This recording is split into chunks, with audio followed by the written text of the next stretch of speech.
Welcome to மது சமையல். இன்னைக்கு நம்ம முட்டைக்கோஸ் சட்னி எப்படி செய்யலான்னு பார்ப்போம். என்னடா அது முட்டைக்கோஸில் சட்னி நினைக்காதீங்க.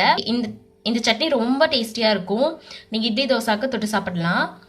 இந்த சட்னி வந்து நான் பாப்பம்மா பாட்டி அப்படின்னு ஒருத்தவங்ககிட்ட இருந்து நான் கற்றுக்கிட்டேன். ஆனால் அந்த ரெசிபியை நான் கேட்டு உங்களுக்கு நான் செஞ்சு காமிக்கிறேன். சரி வாங்க இப்போ நம்ம செய்ய ஆரம்பிக்கலாம். கடாய் காஞ்சிருச்சு, எண்ணெய் ஊற்றிருக்கேன்.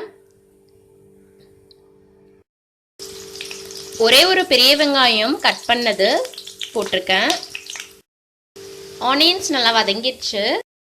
இப்போ நான் முட்டைக்கோஸ் சாப் பண்ணதும் வரமிளகாவும் சேர்த்துருக்கேன். இதையும் வதக்கலாம். இப்போ நான் ஒரு 3 தக்காளி சேர்த்துருக்கேன். இதையும் நம்ம உப்பு சேர்த்துட்டு வதக்கலாம். தக்காளி நல்லா மேஷ் ஆகி வதங்கிடுச்சு.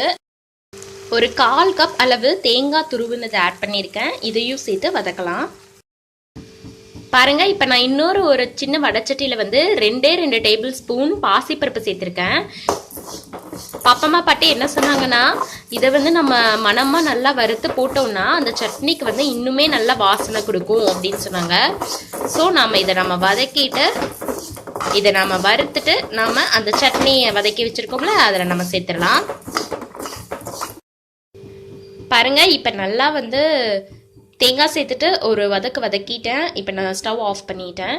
மணம் வர வரைக்கும் நல்லா அந்த பாசிப்பருப்பை வந்து வறுத்து நல்லா பொன்னிறமாக வறுத்ததுக்கப்புறம் நான் இதில் சேர்த்துட்டேன். இப்போ இதையும் நம்ம நல்லா ஆற விட்டுட்டு நம்ம மிக்சியில் போட்டு அரைக்கலாம். பாருங்கள், இப்போ நான் நல்லா அரைச்சிட்டேன். இப்போ நம்ம இதை தாளிக்கலாம். எண்ணெயில் கடுகு போட்டிருக்கேன். பொரிஞ்சதுக்கப்புறம் உளுந்து போடலாம். உளுந்தும் சேர்த்துட்டேன். இப்போ கருவேப்பிலை சேர்க்கலாம். கருவேப்பிலை சேர்த்துட்டு கொஞ்சமாக பெருங்காயமும் போட்டேன். இப்போ நம்ம அரைச்சி வச்சிருக்கோம்ல அதை சேர்க்கலாம். பாருங்க, இப்போ வந்து நான் அந்த அரைச்சி வச்ச சட்னியை வந்து இந்த தாளிப்பில் குட்டிட்டேன். கொஞ்சமாக தண்ணி ஊற்றிருக்கேன். இப்போ நம்ம இதை நம்ம ஒரு கொதி விடலாம். உப்பு செக் பண்ணிக்கோங்க.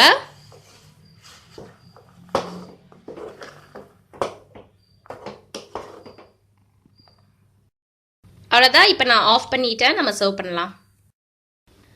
இப்போ நான் இந்த முட்டைக்கோஸ் சட்னியை நான் தோசை கூட சர்வ் பண்ணியிருக்கேன்.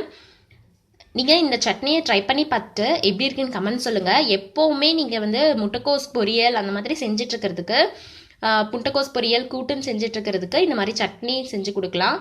கண்டிப்பாக நான் ட்ரஸ்ட் பண்ணுங்கள். இது ரொம்ப டேஸ்டியாக இருக்கும். நீங்கள் செஞ்சு பார்த்துட்டு எப்படி இருக்குன்னு கமெண்ட் சொல்லுங்கள்.